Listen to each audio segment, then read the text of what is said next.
कि जालिमों तुम नहीं जीत सकते, जालिमों तुम नहीं जीत सकते, क्योंकि मजलूम हारा नहीं है। एक दो का भले कत्ल कर दो, एक दो का भले कत्ल कर दो, तूने लाखों को मारा नहीं है। और ये मजारों पर लगेंगे हर बरस मेले, शहीदों के मजारों पर लगेंगे हर बरस मेले। वतन पे मरने वालों का यही निशा होगा, यही निशा होगा। लगभग दर्जन भर हमारे साथियों की शहादतें हुई थी। जिन लोगों ने यह सपना देखा,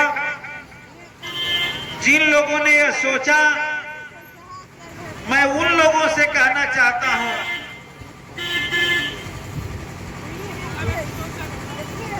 कि जालिमों तुम नहीं जीत सकते, जालिमों तुम नहीं जीत सकते, क्योंकि मजलूम हारा नहीं है। एक दो का भले कत्ल कर दो, एक दो का भले कत्ल कर दो, तूने लाखों को मारा नहीं है। और इसलिए मैं कह रहा हूं कि हमारे 8 साथियों की शहादत उस चुनाव में हुआ, और उससे पहले इसी सिवान के धरती पर गरीबों के हक और अधिकार की लड़ाई जब शुरू हुई, गरीबों के मान सम्मान के लिए हमारे पार्टी के नेता गांव-गांव जाकर के जनता को गोलबंद करना शुरू किए, और गरीबों की गोलबंदी जब तेज हुई सामंती ताकतों के खिलाफ, तो उस समय भी हम लोगों ने सुना है कि लगातार हमारे नेताओं पर हमला किए गए, हत्याएं की गई, और उस समय भी कोशिश किया गया कि भाकपा माले को इस सीवान जिला के भीतर आगे नहीं बढ़ने दिया जाए। लेकिन मैं आपको बताना चाहता हूं कि भाकपा माले कोई हवा में पैदा हुई पार्टी नहीं है, बल्कि आज भी और उस समय भी जनता की जरूरतों की सबसे महत्वपूर्ण और हिंदुस्तान में कोई पार्टी है तो वह पार्टी भाकपा माले है। और इसलिए भाकपा माले को कुछ लोगों को मार करके खत्म करना आसान नहीं है। भाकपा माले का आंदोलन है, और लगातार तमाम चुनौतियों का सामना करते हुए हमारी पार्टी भाकपा माले आगे बढ़ती रही है। आज इस पर बिहार भी गई कि गांव में जनसंहार भी करेंगे, गरीबों को डराएंगे, धमकाएंगे, और उसके साथ साथ गरीबों का नेतृत्व करने वाले नेताओं पर भी हमले करेंगे, मारेंगे, माले को रोक देंगे। तो हम लोग के बीच यहाँ अमरनाथ यादव जी बैठे हैं, कई बार हमला हुआ, लेकिन जनता के आशीर्वाद से वो जिंदा भी हैं, और कई साथियों के शहादत के बावजूद भी भाकपा माले सीवान जिला में परचम लहराते हुए आगे की ओर बढ़ रही है। आज इस जिले से भी हमारे 2 विधायक हैं, पूरे बिहार से हमारे 12 पार्टी के विधायक जीते, और इस बार तो हम लोगों ने देखा कि जनता का कितना भरोसा हमारे पार्टी पर है कि महागठबंधन में मात्र हमें 3 सीट मिला लड़ने के लिए। हम लोग मांग रहे थे कि कम से कम 5 सीट दिया जाए, और उन 5 सीटों में हम लोग सिवान भी मांग रहे थे कि सिवान भाकपा माले की झोली में डाल दिया जाए। अगर भाकपा माले के झोली में आप सिवान को डाल देते हैं तो मैं महागठबंधन को विश्वास दिलाता हूं कि यह सीट हम महागठबंधन के झोली में जिता करके डाल देंगे। ये पूरा भरोसा था, नहीं दिया गया। कटिहार की सीट भी हमें नहीं दी गई, हमें 2 सीट आरा और काराकाट का दिया गया, और तीसरा एक ऐसा सीट दिया गया जिस सीट पर आप जाकर के 4 बार के रिकॉर्ड उठा करके देखें तो कोई उम्मीदवार वहां फाइट भी नहीं दिया था, लड़ाई भी नहीं दिया था, विपक्षी ऐसे सीट पर हमें लड़ाया गया। लेकिन आप लोगों ने देखा कि जनता के भीतर माले की विश्वसनीयता कितनी बड़ी है कि आरा की जनता ने एक गरीब के बेटा, तरारी के विधायक, दो बार के विधायक सुदामा प्रसाद जब चुनाव मैदान में उतरे तो बहुत सारे लोग पटना में हम लोगों से मजाक उड़ा रहे थे कि आरा आप लोग जीतने नहीं जा रहे हैं। अब काराकाट के बारे में भी आजकल दूसरा बात बोला जा रहा है, लेकिन मैं बताना चाहता हूं आरा भी हम लोगों ने भाजपा की बड़ी ताकत को, जहां जोगी और कौन कौन लोग आए थे, अमित शाह, क्या क्या नहीं बोला गया हम लोग के पार्टी को। कहा गया कि अगर सुदामा प्रसाद को वोट दीजिएगा तो पूरा का पूरा आरा फिर जलने लगेगा, यहाँ नक्सलियों की जीत हो जाएगी, क्या क्या मुड़ी कटवा पार्टी की जीत हो जाएगी, ये सुदामा प्रसाद को वोट मत दीजिएगा, ये सारे बात बोले गए। और भी क्या क्या मुझे याद नहीं है वहां बोला गया। लेकिन काराकाट भी हम लोगों ने, आरा भी हम लोगों ने जीता। गरीबों ने बता दिया कि भाजपा माले के झोली में और सीट दे दीजिए, हम जिता करके भेज देते हैं। क्योंकि बिहार की गरीबों, मजदूरों, किसानों की सबसे, अकलियतों की सबसे अगर विश्वसनीय कोई पार्टी है तो भाजपा माले। काराकाट भी हम लोगों ने जीता। जब पवन सिंह आ गए मैदान में तो बहुत लोग शंका जाहिर करने लगे कि भाई अब क्या होगा। आज सुन रहे हैं कि दूसरी बात बोल रहे हैं, आज कह रहे हैं कि पवन सिंह आ गए इसलिए काराकाट गलती से माले जीत गया, माने किधरों से आप चलने नहीं दीजिएगा। पवन सिंह आ गए तो पवन सिंह अब आ गए, अब तो माले नहीं जीतेगा, अब तो राजाराम सिंह को कहीं पता नहीं चलेगा। अब जब पवन सिंह आ गए, लड़ाई हम लोग जीत लिए, तो कहा जा रहा है कि तो पवन सिंह आ गए इसलिए जीत गए। मैं दवा के साथ कहना चाहता हूं कि काराकाट की जीत और बड़ी अंतर से होने जा रही थी जब पवन सिंह नहीं आए थे। भाजपा के खिलाफ जो आक्रोश था और वहां जो उम्मीदवार थे उनके खिलाफ कि राजाराम सिंह और बड़े अंतर से जीतते, लेकिन पवन सिंह के आने से थोड़ा सा वो अंतर कम हो गया और जो अंतर विरोध था भाजपा ने दूसरे दिशा में भी मोड़वा दिया। बी टीम बना करके पवन सिंह को खड़ा किया। इसलिए माले की ताकत, महागठबंधन की ताकत की जीत हुई। और ये भी जान लीजिए कि महागठबंधन की जो और जीत हुई तो पूरे बिहार में राष्ट्रीय जनता दल की जो जीत हुई वो किस इलाके में हुई, जहां भाकपा माले का जनाधार मजबूत है। जहानाबाद, पटना ग्रामीण जहां आरजेडी जीता, औरंगाबाद और उसके बगल में बक्सर, यही 4 सीट राष्ट्रीय जनता दल जीता है, जिसमें 3 सीट भाकपा माले के मजबूत गढ़ जहानाबाद, बक्सर और औरंगाबाद नहीं, पटना ग्रामीण में ही जीत हुई। यह क्या दर्शा रहा है? यह बात साबित कर रहा है कि बिहार के लोगों का सबसे ज्यादा और खास करके गरीबों का सबसे ज्यादा भरोसा वो भाकपा माले के ऊपर है। मित्रों, मैं आपसे कहना चाहता हूं, सिवान में भी यही हाल है। लोग चिल्ला चिल्ला के कह रहे थे कि माले को लड़ाइए, माले को लड़ाइए, इस पर माले जीत जाएगा, लेकिन नहीं मिला सीट। कोई बात नहीं है, मैं आपको ये बात इसलिए बता रहा हूं कि जो लोग सपना देखे थे हमारे साथियों को मारने के, जो लोग सपना देखे थे हमारे गरीब समाज के लोगों पर जनसंहार रचकर माले को रोकने के, उन लोगों से मैं कह रहा था कि एक कारवां जो भाकपा माले का है, एक कारवां रुकने नहीं जा रहा है। और एक बात ये भी मैं बताना चाहता हूं, ये हमारी पार्टी है जो अपने शहीदों के प्रति भी हमेशा सम्मान करती है। और मैं बधाई देना चाहता हूं कि हसनपुरा के साथ ही हर पर शहीद मेला लगाते हैं। और जो इतिहास के पन्नों में हम लोग पढ़ते थे कि शहीदों के मजारों पर लगेंगे हर बरस मेले, शहीदों के मजारों पर लगेंगे हर बरस मेले, वतन पे मरने वालों का यही निशा होगा, यही निशा होगा।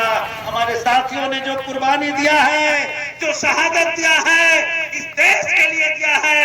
और इसलिए हर साल हजारों लोग यहाँ आते हैं, फूल माला चढ़ाते हैं, संकल्प लेते हैं कि हम आपके जो सपने हैं उस सपनों को पूरा करेंगे।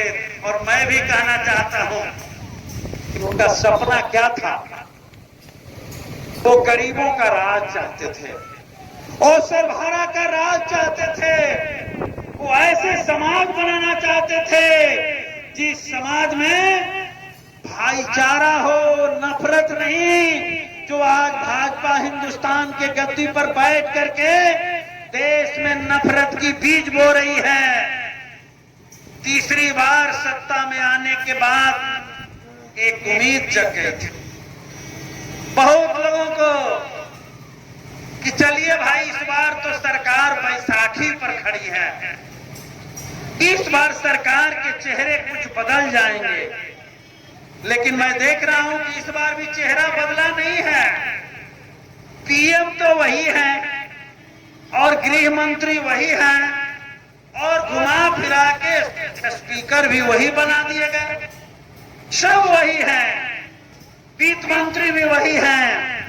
और ये सब लोग अगर वही है तब भी लगता था कि चलिए कम से कम बैसाखी का कुछ चिंता होगा कि कहीं हो सकता है कि खिंचा जाएगा तो घबरा जाएगा। लेकिन ये बैसाखी इतना ना मजबूत है भाई कि चाहे कितना हो करिए, ये भागने वाला बैसाखी नहीं है, ये एकदम समर्पण करने वाली बैसाखी है। देख लीजिए कैसे। तो बिहार में मांग करते रहे नीतीश जी, इस देश राज्य का दर्जा चाहिए, दर्जा चाहिए, दर्जा चाहिए, नहीं दिया, एक नया नहीं दिया। विशेष राज्य के दर्जा के नाम पर, और जिसको वो लाए थे 65% आरक्षण कहां से आया था? बिहार में जातीय गणना हुआ, उस जातीय गणना से निकल करके आया कि बिहार के अंदर सामाजिक स्थिति यह है कि 10% तो बड़का लोग के मिल गया है, और संख्या भी 10 है, इधर संख्या 90 है जो जातीय गणना में आया, और उनको मिला है कितना? 49। और सरकार थी किसकी? महागठबंधन की, जिसमें भाकपा वाले ने भी समर्थन किया था बाहर से। मैं बताना चाहता हूं तब हम लोगों का दबाव बना, इसमें बदलाव हो, आरक्षण का दायरा बढ़े तो 65 बढ़ाया गया। अब भेजा गया दिल्ली कि 9वीं सूची में डाल दीजिए। 9वीं सूची में भाजपा के लोग नहीं डाले। यहाँ देखिए उनका तो रंगी चेहरा। यहाँ सदन में जब पास हो रहा था 65%, तो वही भाजपाई लोग, हम लोगों ने जब स्पीकर अनाउंस किए कि बहुमत से पारित हुआ तो कह रहे हैं क्या कि नहीं, हम लोग भी समर्थन में है, सर्वसम्मति कर दिया जाए। तो सर्वसम्मति से पास करवा रहे हैं। अब दिल्ली में 9वीं सूची में डाल नहीं रहे हैं, और उन्हीं का कैडर जाकर के हाई कोर्ट में खोज दे रहा है और दूसरे दिन आरक्षण रद्द हो जा रहा है। लड़ाई हम लोग लड़ रहे हैं कि 65 होना चाहिए, ये माले लड़ रहा। दूसरी बात जो निकल के आई, वो निकल करके आई कि बिहार में आजादी के इतने दिन बाद, अजब है, 78 साल हो गया भाई, वही लोगों ने कुर्बानी दिया है। हमारे राजू और शंभू जैसे अनेकों करोड़ों के संख्या में लोग कुर्बानी दिए हैं तो आजादी मिला। शहीद आजम भगत सिंह, अशफाक उल्लाह खां से लेकर के कितने बहादुर साथियों ने शहादत दी, हंसते हंसते फांसी को चुमा, तब जाकर ये मुल्क आजाद हुआ। और उस 78 साल की आजादी में सर्वे बता रहा है कि अभी भी बिहार के अंदर ऐसे लोग हैं लाखों के संख्या में जिनके सर पर छत नहीं है। ऐसे लोग हैं जहां बैठे हुए हैं वो जमीन उनका नहीं है और 50 सैकड़ों साल से झोपड़ी डाल करके हैं, वो जमीन भी सरकार नहीं उनको दे पाई है। और अब तो हम सुन रहे हैं कि ये सर्वे का फरमान आया है, सरकार की योजना है कि सारे सरकारी जमीन निकाल लो, गरीबों को बेदखल करो। तो हम भी कहना चाहते हैं कि 78 साल में अगर गरीबों को 1 इंच नहीं दिए और जिस सरकारी जमीन पर गरीब बसा है, मैं विश्वास के साथ कहना चाहता हूं कि 1 इंच भी गरीबों का जमीन छीनने की कोशिश हुई तो भाजपा वाले दो हाथ करने के लिए तैयार है। 1 इंच भी गरीबों का जमीन जाने नहीं दिया जाएगा। ये लड़ाई हम लोग लड़ रहे हैं। और तीसरी बात जो सबसे महत्वपूर्ण है कि बिहार में खूब विकास का हालात, बड़का का फ्लाईओवर बना है भाई। मैरीन ड्राइव तो पटना में पहुंचिए तो पटना जब पुल पर चढ़ते हैं तो बाह चकचक दिखता है, और नालंदा चले जाइए तो हवाई मार्ग है, बहुत विकास हुआ। और उस पुल के नीचे इसी बिहार के अंदर एक डबल इंजन की भाजपा और जदयू की सरकार ने जो बदहाली दिया है, जो भयावह स्थिति पैदा किया है कि बिहार के अंदर यह सर्वे से आ गया कि 94,33,000 कुछ परिवार ऐसा है जिसकी आमदनी 6,000 से भी कम प्रति महीना। और इस समय की सरकार पर दबाव बनाया गया। हम लोग थे, नीतीश जी ने कहा कि 2-2 लाख रुपया इनके मुक्ति के लिए देंगे।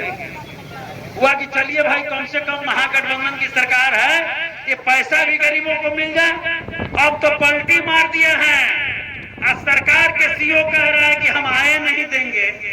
तो माले ने कहा कि हम छोड़ेंगे नहीं, हम नहीं छोड़ेंगे, हम चढ़ करके आए भी लेंगे और 2 लाख रुपया भी लेंगे, और नहीं देंगे तो गद्दी से उखाड़ करके फेंक देंगे। ये लड़ाई शुरू है, जिसके बारे में साथी हंसराज जी बता रहे थे कि डेट तय है, 23 तारीख को कहीं है, कहीं 27 तारीख को है, कहीं 28 तारीख को है। इस तमाम डेट पर आप उपस्थित होकर के ये दूसरे राउंड में इस लड़ाई को लड़ना है। पक्का मकान, जमीन और आय प्रमाण पत्र लेकर के तब 2-2 लाख का फॉर्म भराएगा। ये लड़ाई हमें लड़ना। और इसके साथ ही साथ जो नफरत की सरकार बनी हुई है दिल्ली में, लगातार जो है अपने सेना को छोड़ दिया है, विभिन्न तरह के साजिशें दिल्ली से रची जा रही है, और फिर इसी एजेंडा पर कि समाज में नफरत पैदा करो, बांटो और राज करो, उसका भी मुकाबला भाजपा माले करेगी। ये मिसाल है, हम लड़ते रहे हैं, आगे भी लड़ेंगे। इसलिए अंत में मैं यह कहते हुए कि हमारी पार्टी का दिशा साफ है, लड़ाई साफ है, कोई लाव नहीं है। हमने तमाम शहीदों से प्रेरणा लिया है आजादी की लड़ाई से लेकर के आज तक, और हम बताना चाहते हैं कि राजू और शंभू भी वही प्रेरणा लेकर के इस इलाके के भीतर गरीबों का राज, गरीबों को बराबरी, गरीबों को खाट पर बैठने का अधिकार, गरीबों को हर जगह का अधिकार दिलाने के लिए लड़ रहे थे। छीन लिया गया, लेकिन हम हजारों की संख्या में उनके वारिस बन करके इस लड़ाई को आगे बढ़ा रहे हैं। और मैं भी विश्वास दिलाता हूं, उनके पिताजी जो यहाँ मौजूद है, कि राजू और शंभू जी जो दिल में सोचते थे, उस लड़ाई को हम लोग आगे बढ़ाएंगे। हम संकल्प लेते हैं कि राजू और शंभू को सपना पूरा करने के लिए जो भी कुर्बानी देना होगा दिया जाएगा, और उस लड़ाई को आगे बढ़ाने का काम किया जाएगा। इसी विश्वास के साथ मैं फिर एक बार कामरेड शंभू और राजू को लाल सलाम करते हुए आप सबको हार्दिक अभिनंदन और लाल सलाम। इंकलाब जिंदाबाद।